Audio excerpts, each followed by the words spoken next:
Mr. Biscuit interview. Who's... I know, but we've got a lot of people saying Mr. Biscuit interview. Sure, the more the merrier. Food. Is it like a biscuit guy? I don't know if this is right. I mean, judging by his page, he's a sandwich. Okay. I'd love to do an interview with a sandwich. Me too. Mr. Biscuit is...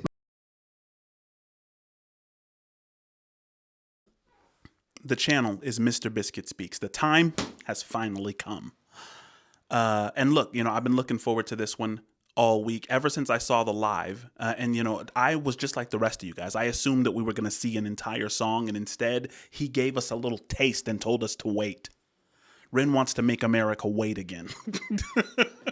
Just like in the times of Ginny and Screech, just like in the times, you know, he does these long stories, and he just leaves us on the edge of our seats with these cliffhangers. But he gave us clues here. Guys, preemptively like, share, subscribe. Let me know in the comments if this kind of content is the stuff you're here for. And listen, you know, get you some merch. There's a mug with your name on it. Get yourself a little mug.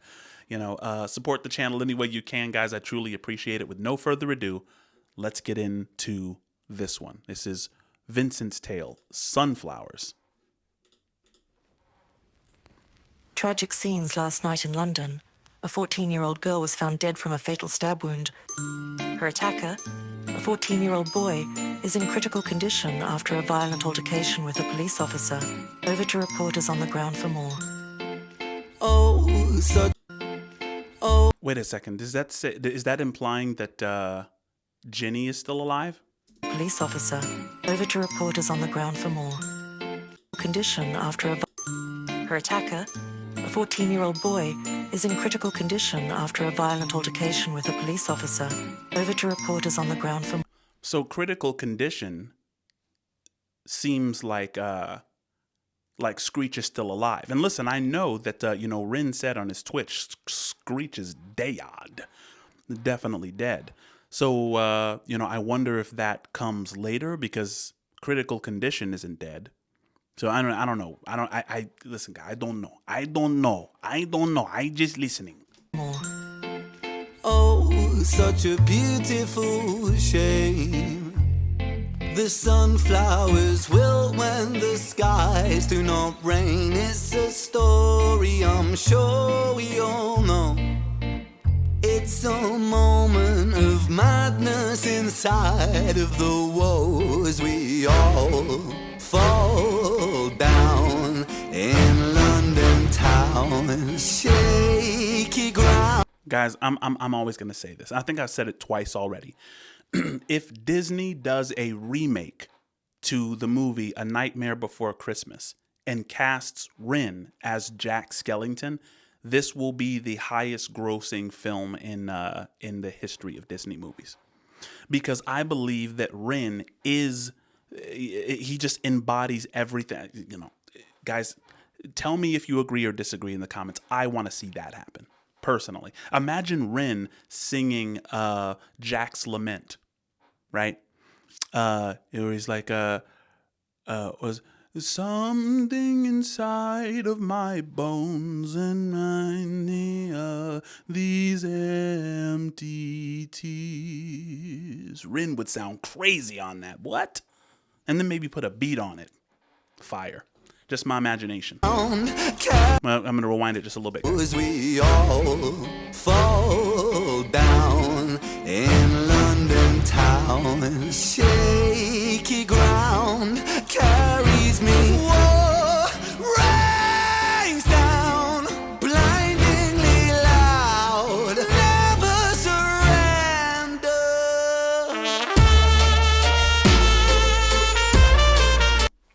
Guys, the sunflower's on fire. Vincent van Gogh drew sunflowers because it reminded him of the sturdy and the strong, right? Because sunflowers thrive in places where it's difficult to thrive. This is kind of how Rin describes the London streets.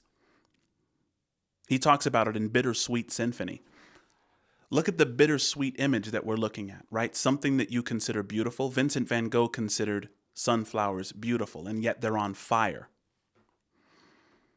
Why would you set something beautiful on fire? Maybe it's derealization. Derealization is not far from nihilism, where you just don't care anymore. You feel completely detached. Which is, you know, I think what Rin might mean when he says, a moment of madness inside of the woes, right? The woes are so intense. The sadness is so intense that you go a little bit insane. You lose your capacity to really be in the moment. There's a disconnection between the agent and the arena.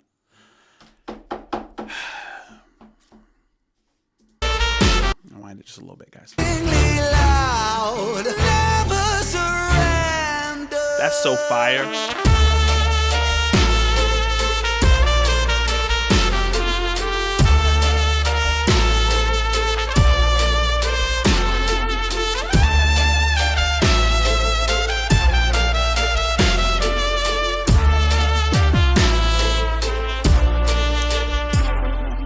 Oh, what a terrible scene.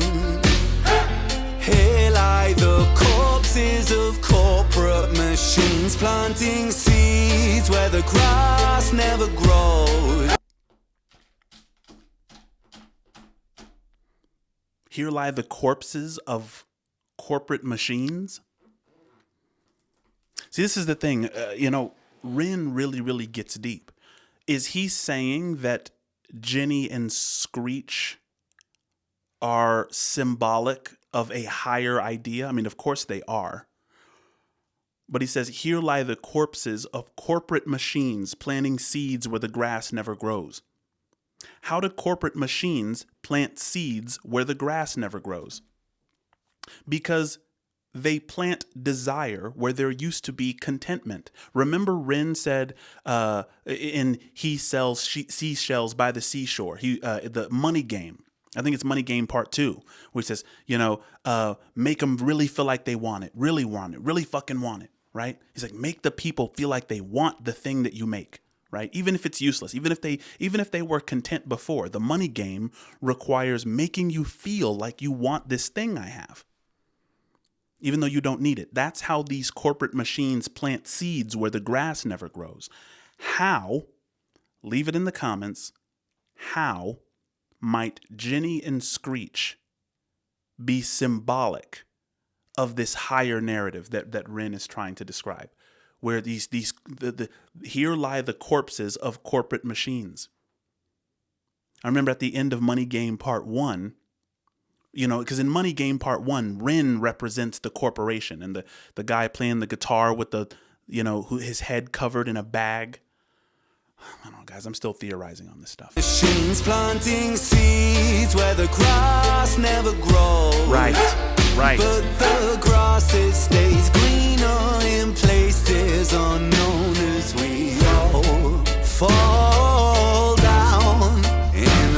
Fall down. Rin is a monster. Come on, bro. Sing that song, buddy. The grass, it stays greener in places unknown as we all fall down in London town. Shaky ground carries me.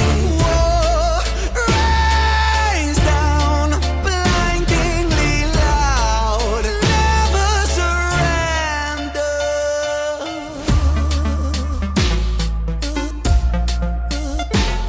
Look at him. Vincent, this is Vincent van Gogh. How they resurrected Vincent van Gogh and then convinced him to do this is just beyond me. So I'm not even going to go there. That guy looks like Vincent. Am I right? But look, I mean, he has set fire to his flowers and is now watching TV. He set fire to the thing which at first inspired him, the beauty. The thing that he found beautiful is now on fire. He doesn't care about the fact that he's now in danger of the house burning down, right? This is a sign of complete derealization, right? And it's kind of madness, right? The madness is hidden inside of the woes. Remember, Rin said that. It's like when you are beset with tragedy, this is a potential outcome.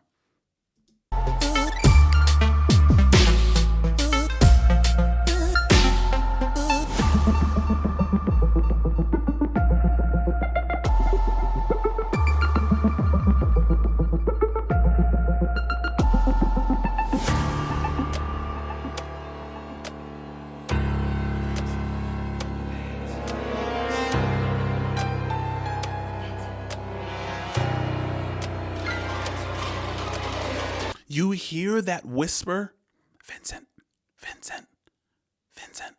Something's whispering, Vincent, as Rin goes through this kind of mundane life. He brushes his teeth. He seems to be like at some kind of boring computer job now. Goes to the store, goes to the bar, and you hear this sound, Vincent, Vincent.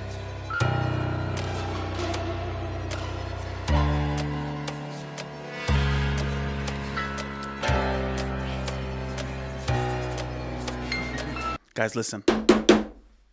Something is whispering Vincent as he goes through this mundane life, as he kind of, erodes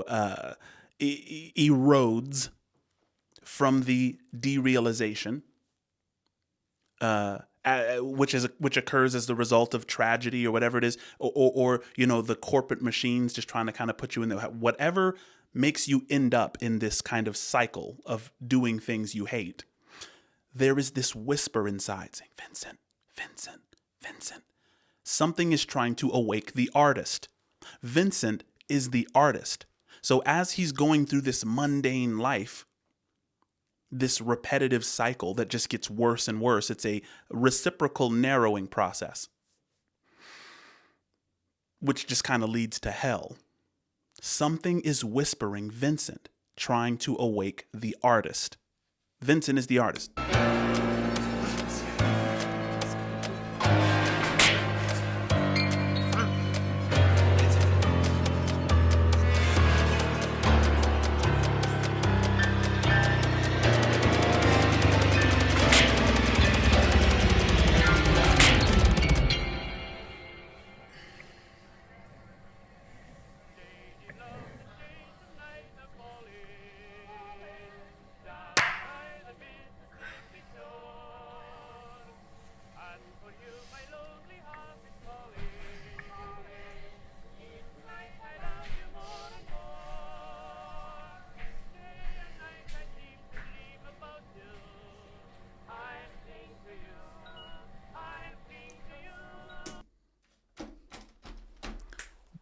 Rin, don't try to pull it over my eyes, buddy. I think I know what you're up to. I think I do. I don't, but I think I might.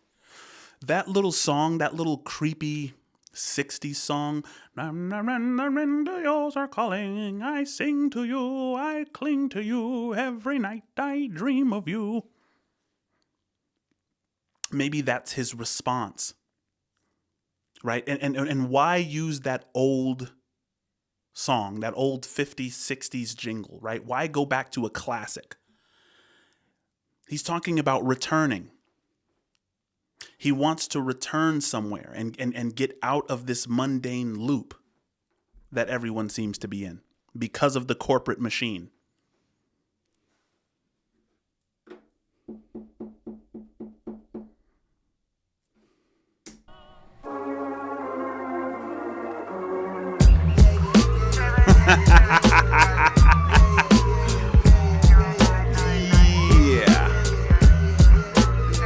Yeah, check that out. Check that out. Check that out. Check that out. Watch this. Watch this. Watch this. Look at Rin next to Vincent, next to the artist, right? The artist is back. As a result of tragedy, as a result of something beautiful dying. Rin mentions the rose that grew from concrete. He mentions this in his, what was it? The freestyle rap. I responded to it. It was called Fire in the Booth. In the Fire in the Booth, Rin mentions the rose that grew from concrete, which is it's actually a Tupac book, The Rose That Grew from Concrete. It's a book of his poems, right? And to be a rose that grew from concrete is not very different from being a sunflower, something very sturdy that grows up in a rough environment. After you experience that sadness, that grief, that tragedy, or in Rin's case, physical and psychological suffering, you can learn about this in the 8 chapters. Man, the artist is calling, right? And now in this little scene, he's kicking it with Vincent van Gogh. Guys, I'm amp. I don't know where this exactly is going, but I can feel it. The right side of my brain is getting it, and the left side is doing this. Let me know in the comments what you think, what I missed, and what you're expecting on the 31st. Be there with us.